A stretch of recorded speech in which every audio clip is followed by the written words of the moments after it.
aquella idea se quedó allí. Y cuando yo estaba en mitad del primero de la ESO, mi padre llegó un día del trabajo y me dijo, oye, escucho en la radio que hay una editorial que publica los libros de manera gratuita.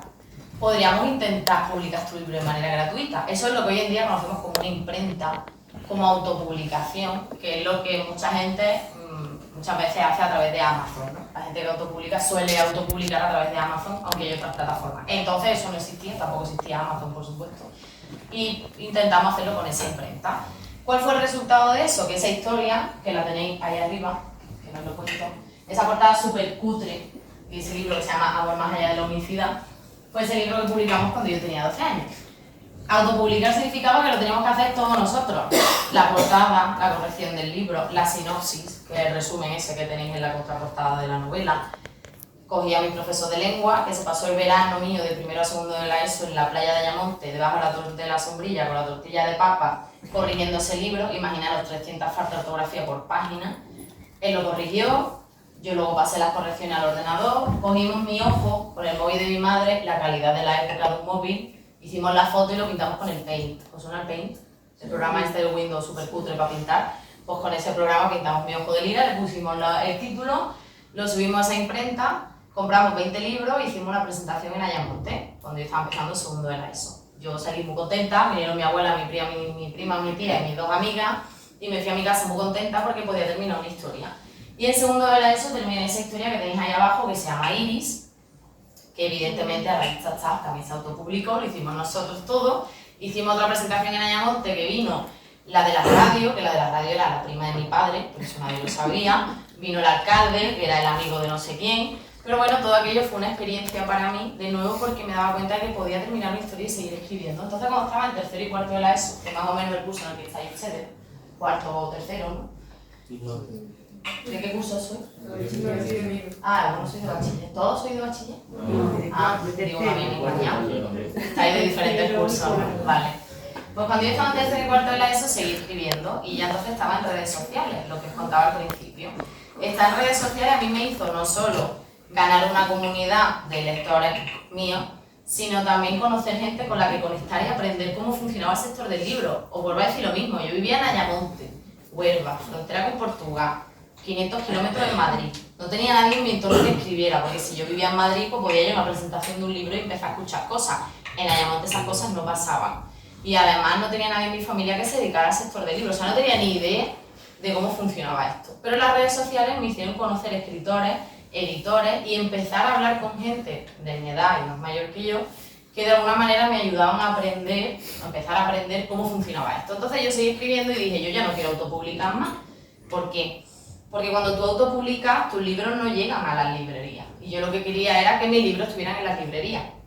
Otra vez me preguntáis, ¿tú querías ser escritora? Yo no tenía ni idea. Yo sabía que a mí me gustaba escribir y quería que la gente leyera lo que yo escribía. Yo no pensaba que yo me iba a dedicar a esto. Y de hecho me costó muchos años reafirmarme con la palabra escritora, ¿no? Un poco ese síndrome del impostor que tiene todo el mundo y que en nuestra generación hablamos mucho de eso, ¿no?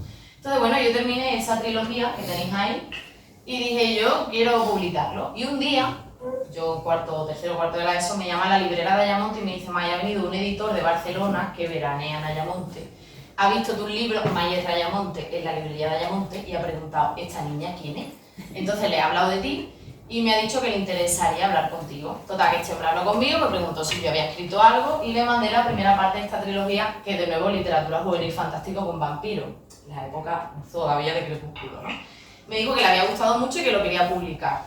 Era una editorial pequeña, lo que significa que no llegaba a todas las librerías, pero mis lectores sí podían ir a las librerías y preguntar por el libro. Y de pronto fue un cambio muy grande, porque no era mi profesor de lengua corrigiéndome la novela y yo con el Paint pintándome el ojo de lila. Era una ilustradora que hacía la portada, había una persona que hacía las correcciones y yo aprendí bastante cómo funcionaba ese sector o cómo era la otra cara de la moneda, ¿no? ¿Qué pasaba cuando alguien te publicaba? Aprendí mucho en ese campo. Entonces, en bachillerato sacamos ese segundo libro que tenéis ahí y cuando llegué a la carrera, empecé primero de carrera, pues yo estudié, esto no lo he contado, estudié filología inglesa en la Universidad de Huelva. Yo quería estudiar, ya decía que yo no sabía si me iba a dedicar a los libros, sabía que yo no quería ser profesora y que no tenía ningún tipo de vocación, pero algo tenía que estudiar, por si no me dedicaba a los libros. Como me gustaba mucho leer, estudié filología. Entonces empecé a estudiar y la Navidad de primero de carrera me llegó un email de un señor que me dice que es un editor de Planeta, que para que nos entendamos como una editorial muy grande, ¿no? Esto es como los equipos de fútbol, pues este es el equipo de fútbol, de los equipos de fútbol más grandes de nuestro país. Imaginaros, mi sueño era publicar con una editorial grande, pero porque quería llegar a librería. Yo empezaba la carrera, era súper joven, había escrito varios libros antes, me dedicaba a crear contenido todavía en internet y gracias a eso este hombre me había conocido. Entonces me mandó ese email donde me preguntaba si yo había escrito algo más, que me había visto en redes sociales, que había leído los 2 libros anteriores y le dije que estaba escribiendo un libro con una amiga que lo tenéis ahí, se llama Besos entre líneas. Y ese libro de alguna manera cambió mi carrera, porque yo tenía 18 años, firmé con ellos, estaba estudiando, estudiaba en aeropuertos y en estaciones de tren, me saqué la carrera en 4 años, pero tenía claro que era una gran oportunidad, ¿no? Entonces publiqué con ellos ese libro, hicimos una gira por más de 30 ciudades, salió un bolsillo, se vendió un montón y de pronto parecía que sí que podía dedicarme a escribir, aunque de eso podemos hablar en el turno de preguntas si queréis, no es tan sencillo. Entonces seguí publicando y en la carrera publiqué De Nadie, también con Planeta, que era una novela juvenil contemporánea. Publiqué Contracorriente, justo cuando me mudé a Granada, esa foto es en el Arco del Vila. Y de hecho, hola, eres del Ideal, ¿no, Antonio? Sí.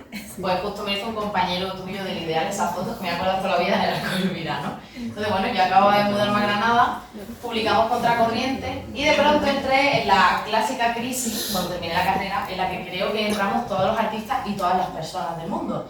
Y es que, claro, yo tenía 22 años, pero llevaba publicando, aunque fuera autopublicando, desde los 12, escribiendo literatura juvenil, leyendo literatura juvenil y creando contenido sobre literatura juvenil. Es decir, iba a petar. Necesitaba cambiar. ¿Por qué? Pues porque todos crecemos con nuestros personajes, con las historias que leemos, con las series que vemos o las películas que consumimos, ¿no? De alguna manera todos necesitamos ir creciendo con esos personajes. Entonces yo quería escribir literatura adulta. Dije, yo ya he escrito mucha literatura juvenil, necesito tener personajes que se acerquen más a mi edad, porque los personajes que tienen 15, pues se acercaban a mí cuando yo tenía 15 años, pero conforme iba creciendo se acercaban menos, ¿no? Y me pasó, yo creo que lo típico que nos pasa a todos los artistas, y es que te preguntan, ¿para qué quieres cambiar si a ti te va bien con lo que tú estás haciendo? Seguro que habéis visto músicos que cambian de género y no entendemos por qué han cambiado de tipo de música, y probablemente llevan intentando cambiar 10 años, pero nadie les ha dejado, ¿no? Entonces yo peleé poder escribir literatura adulta.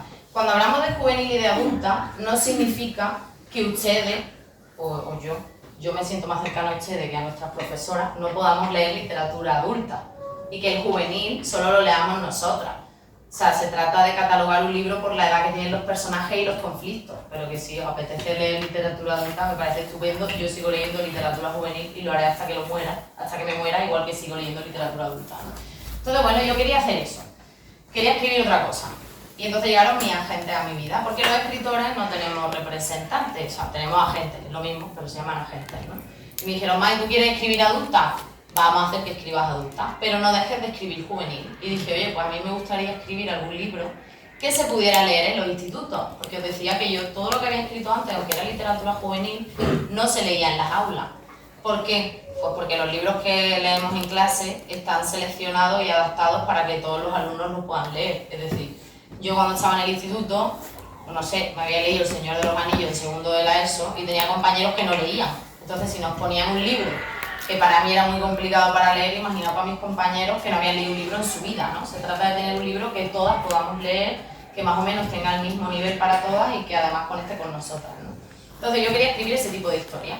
Y antes de escribir mi primera novela adulta, escribí Mar Profundo, que lo tenéis ahí, fue el segundo Premio Nacional de Literatura Juvenil de la editorial EDB, se publicó y fue la primera vez que yo fui a institutos como estamos hoy aquí con Canela y Sal. Después de eso escribí adulto y escribí la trilogía, ahora salió el tercero, he dicho que no está en el PowerPoint, de Jimena Cruz en Granada, es novela negra de asesinato ambientado en Granada. Si os gusta el thriller, pues ahí lo tenéis. Fue una experiencia para mí muy buena, pero evidentemente seguí escribiendo literatura juvenil y el año pasado se publicó Canela y Sal, que es la novela que habéis leído. Ahora entendéis la chapa que me he dado, es un recorrido como muy largo para llegar hasta aquí, pero ya estamos aquí en Canela y Sal.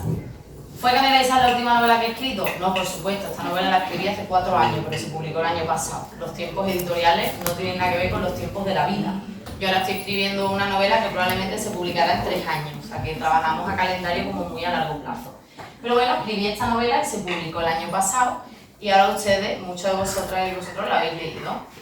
¿De dónde nace Canela y Sal? Yo voy a hacer un poco una lectura de lo que yo veo en la novela luego os decía que vamos a tener un turno de preguntas, me podéis contar y preguntar lo que ustedes queráis, pero por hacer un resumen, ya sabéis que tenemos 2 líneas narrativas y 2 líneas temporales, tenemos 2 protagonistas, a Lola y a Amalia. Lola es una chica que no sé si tiene, ustedes lo sabéis mejor que yo, 12, 13, 14 años, pensad que lo escribí hace 4 años, yo tengo una memoria de pez brutal. Pero tenemos una chavala que es joven, que está en el instituto en Toledo y que sus padres le dicen nos vamos para Alemania y tú te tienes que ir a casa de tu abuela, Amalia. Que Amalia para ella es una mujer desconocida, porque aunque sea su abuela, se han visto en ocasiones muy concretas en la vida y prácticamente ni las recuerda. Y encima se tiene que ir a Ayamonte, desde Toledo, 400 kilómetros, lo último que le apetece en la vida. Sabéis que Lola viaja a Ayamonte, va a casa de su abuela y al principio lo que quiere hacer es irse, porque tiene ganas de volver a su realidad, ¿no? Y está todavía pendiente del móvil, del WhatsApp y de lo que pasa en Toledo, más allá de lo que está pasando a su alrededor con su abuela. Y de pronto Amalia, que es la otra protagonista que tenemos, empieza a contarle su vida a Lola. Y eso de alguna manera, ya sabéis que provoca que Lola haga un viaje en el que empieza a conectar con su abuela y a darse cuenta de que hay cosas más importantes que los problemas que ella cree que siente, ¿no? Cuando empieza a escuchar la vida que ha tenido su abuela cuando tenía su edad y las dificultades que tenía, de alguna manera pues la hace empezar a valorar lo que ella tiene, que no deja de ser muy privilegiada, sentada al lado de la abuela y de la historia que tiene Amalia. Y luego tenemos a Amalia, que ya sabéis que nace el último día de la guerra, la crían sus abuelos y la vamos a ver evolucionar desde la posguerra, la dictadura, hasta la actualidad. Ya sabéis que a Amalia le pasan muchas cosas, se queda viuda muy joven, que era algo muy típico en la época. Te quedas viuda joven, ¿qué tienes que hacer? Pues te tienes que casar. De hecho, me imagino, ahora os contaré muy bien esta historia, pero me imagino que muchas veces nos sorprende, ¿no? Que Canela como que la prioridad de Amalia y de toda su familia era que Amalia se casara. Porque una mujer perteneciente a la zona rural no tenía donde caerse muerta si no se casaba, y mucho más si era viuda y tenía un hijo. Ya sabéis que está ambientado en Ayamonte, en una zona rural costera. A veces he estado en instituto, de hecho estuve en Huelva hace 1 o 2 meses en Mazagón, y me decían, es que mi abuela tiene la misma historia. Al final, si nos sentamos a hablar con nuestros abuelos, muchos compartirán la historia de Amalia, sean de zonas rurales o no, o sean de zonas costeras o no. Se trataba de sobrevivir en la mayor parte de los casos en épocas de mucha penuria, y cuando eras una mujer, las condiciones de vida y las prioridades estaban muy claras, lo que os decía, se trataba de casarse, ¿no? Y luego sabéis que tenemos más personajes como Pepa, que es la vecina de Amalia, y creo que hay una serie de temas para mí fundamentales en las novelas. Yo siempre os cuento que yo escribo en base a una serie de temas, ¿no? Y luego desarrollo la trama de la novela. En el caso de Canela y Sal es distinto, ahora os contaré por qué, pero creo que hay una serie de mensajes muy claros que no sé si vosotros también lo habéis percibido. Por un lado, la importancia de las personas mayores y la memoria, ¿no? Yo siempre digo que soy una autora sumamente obsesionada con la memoria. Mis novelas adultas tratan sobre la memoria histórica, mis novelas juveniles hablan mucho de la memoria. Y es que para mí nuestros abuelos y las personas mayores son esa memoria. Cuando ellos no estén, ¿quién nos va a contar lo que pasaba y cómo se vivía, ¿no? Y de alguna manera eso yo lo he aprendido escuchando hablar a mi abuela. Por supuesto, lo que os decía, se nos cuenta cómo se vivía en una zona rural en aquella época y cómo vivían las mujeres. Y creo que otra cosa, y es algo que aprende Lola en la novela, es la importancia de la desconexión digital. Yo os he dicho que yo durante mucho tiempo me he dedicado a crear contenido en redes sociales, o sea, soy nativa de redes sociales igual que vosotras, pero también otra cosa que he aprendido ha sido a desconectar. Y creo que eso es algo que Lola también nos enseña en la novela, ¿no? Hay una escena al principio que va a la playa con su abuela y está haciendo una foto de un atardecer y su abuela le dice, Lola, deja el móvil y míralo con tus propios ojos, ¿no? Y creo que eso es lo que aprende Lola a lo largo de la historia y que todas de alguna manera también nos podemos aplicar, desconectar de vez en cuando. Luego muchas veces también me preguntáis, y ahora lo cuento desde el principio, si esta historia está basada en hechos reales o de dónde viene la inspiración de esta historia. Prácticamente ninguna de mis novelas están basadas en cosas reales, pero en el caso de Canela y Sal sí, y de hecho es una novela muy especial para mí por eso. Es la historia de mi abuela y de su hermana, digamos que el personaje de Amalia es mi abuela, parte de la vida de mi abuela y parte de la vida de su hermana, tal y como se cuenta en la novela. ¿Es el personaje de Lola real? No, era la excusa para contar la historia de mi abuela. Pero es que mi abuela me ha contado su historia desde que era una niña, y yo al principio no prestaba atención, pero en los últimos años empecé a prestarle más atención. Y dije, oye, me parece una historia súper interesante para contar. Esto que os hablaba de la memoria, ¿no? Porque cuando mi abuela no esté, ¿quién me va a contar cómo vivía una mujer cuando ella tenía mi edad, ¿no? O cómo vivía una chica joven en el entorno rural durante el comienzo de una dictadura, de una familia sumamente humilde, donde la máxima prioridad era tener algo que llevarse a la boca, ¿no? Y de ahí nació un poco el contar esta historia. O sea, todas las anécdotas de Amalia Ese sueño que tiene Amalia de ser médica, que nunca se cumple, era el sueño de mi abuela.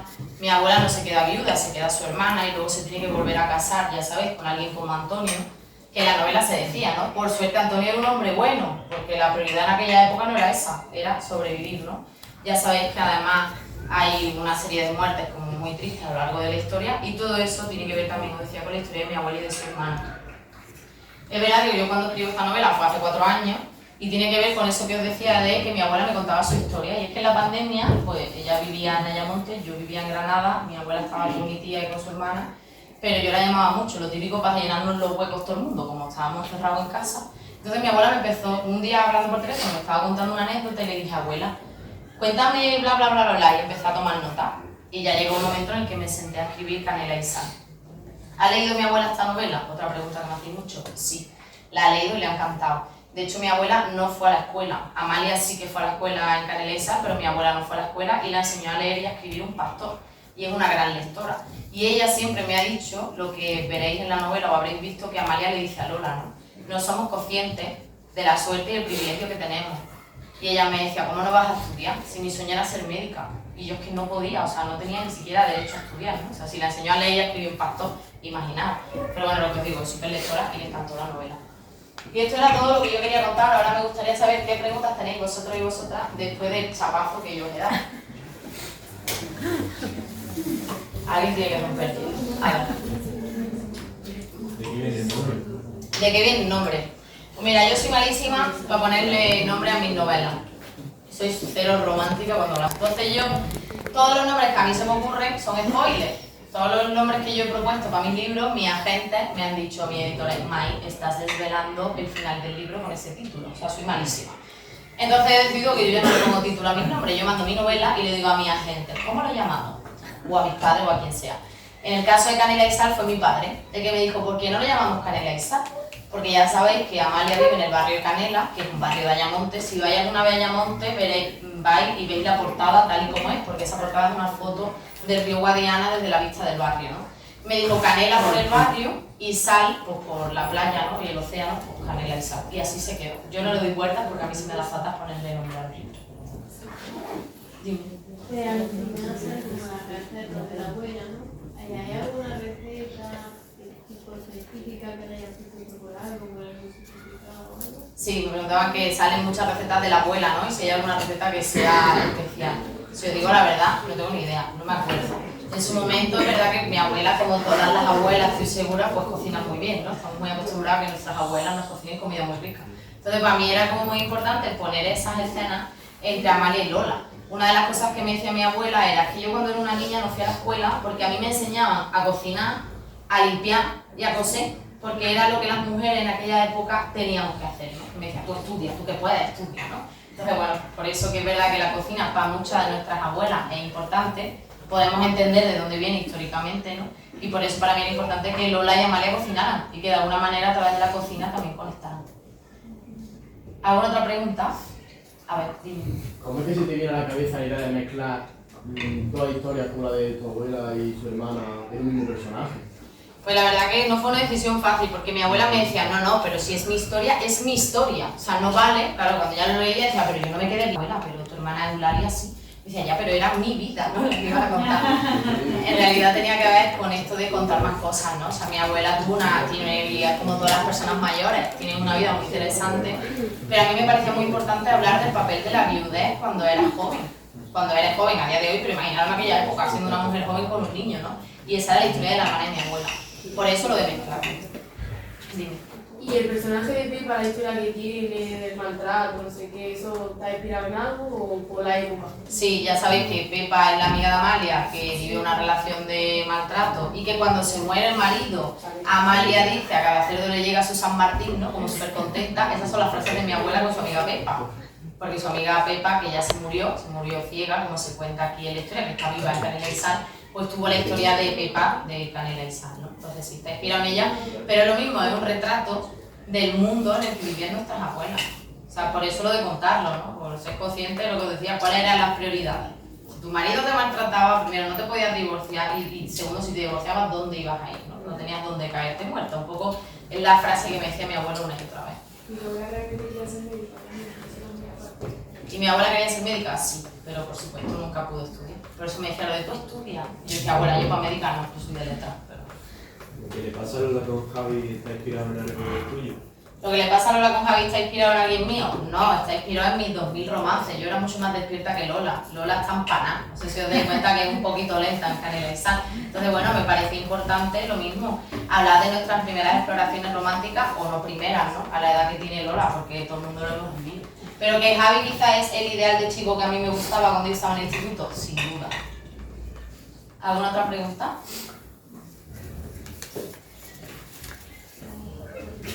Dime. Para escribir un libro con tantas páginas, ¿lo hace improvisando o sigue alguna estructura?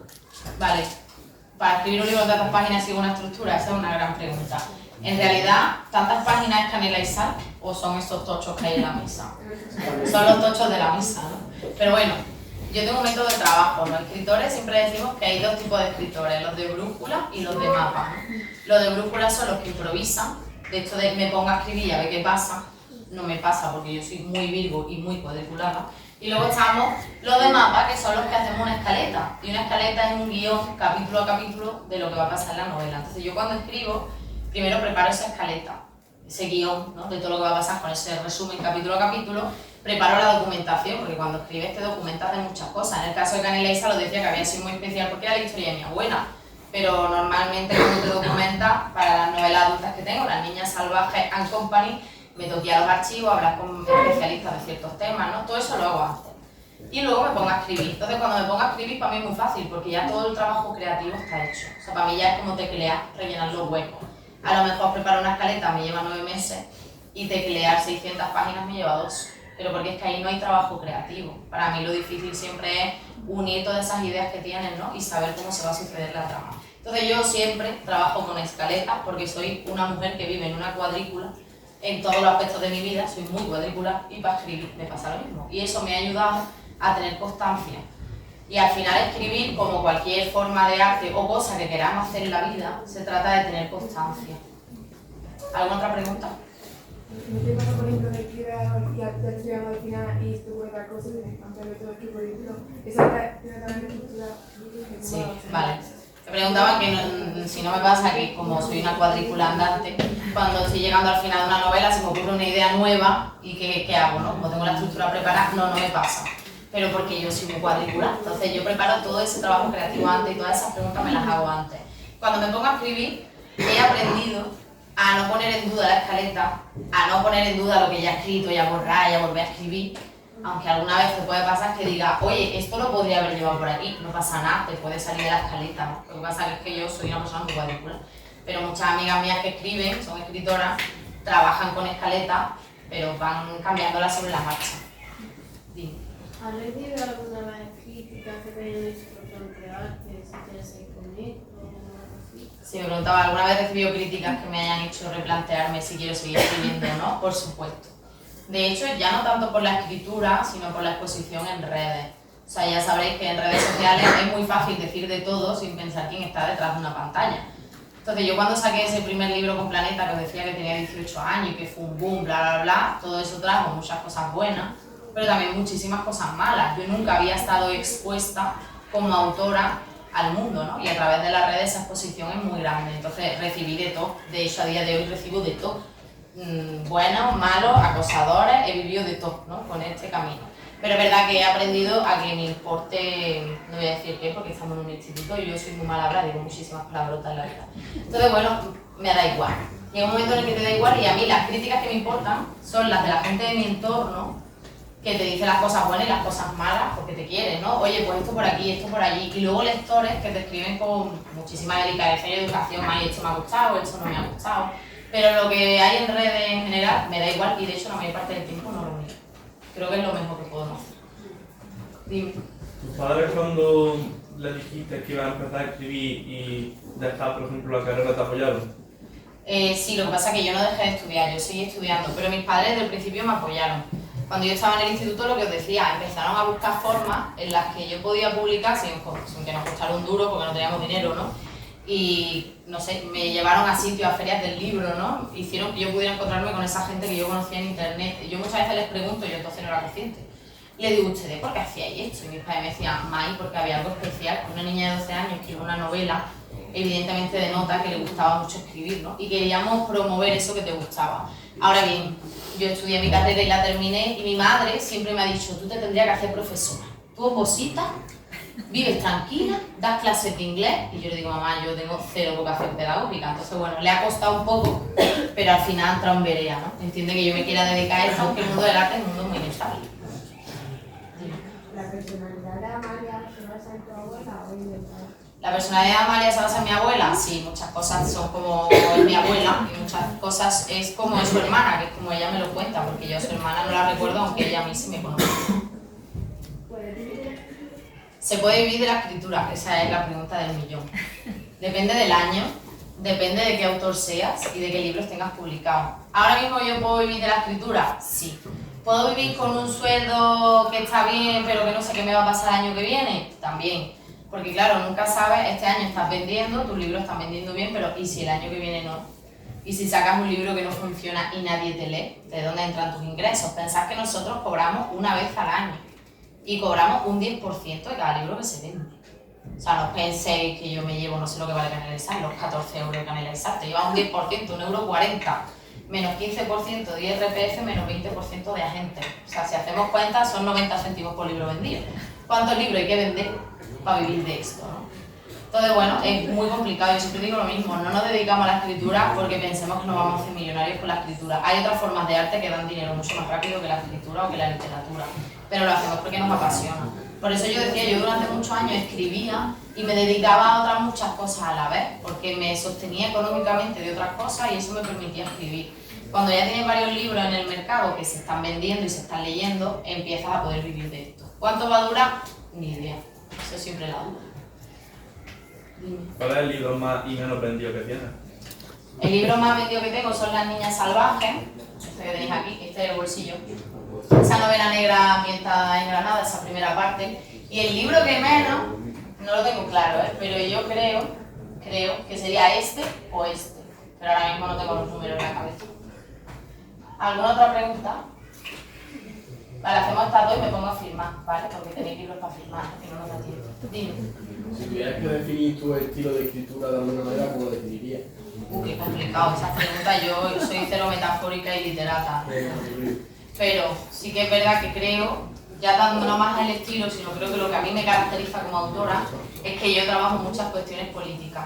Es lo que escribo, es absolutamente todo lo que escribo. A mí me gusta la literatura cuando tiene un fin social o cuando habla de algo. A mí la literatura puramente estética me parece súper aburrida. Me interesan los libros que nos hacen pensar y que nos plantean cuestiones que a lo mejor nosotros nunca nos habíamos planteado. Entonces, es algo que yo creo que también me dice mi agente, no es mi equipo. Yo me caracterizo por eso, porque escribo con ciertos fines sociales sobre ciertos temas que a mí me mueven o me remueven, ¿no? Internamente. Vale, esas dos y se acabó, por favor. Si no, no nos da tiempo. Dime. ¿Tienes algún referente famoso? Tengo algún referente famoso. A ver, referentes tengo muchos, pero a nivel literatura, mi mayor referente es Elvira Sastre. Es una poeta muy joven que de hecho se está doctorando aquí en la Universidad de Granada, que vive en Madrid, que lo está petando muchísimo y que ya se cataloga como la próxima o como la gran poeta del siglo XXI. Me quedaba una mano por ahí. A ver, dime. ¿Cambiaría algo ahora del libro de Canela Isar? ¿Cambiaría algo ahora de Canela Isar? No, lo que decía, he aprendido a no mirar atrás. Porque claro, cuando tú escribes un libro, cuando lo terminas dices, tío, he escrito el próximo premio Nobel, soy increíble. Eso es el día que lo terminas. Al día siguiente dices,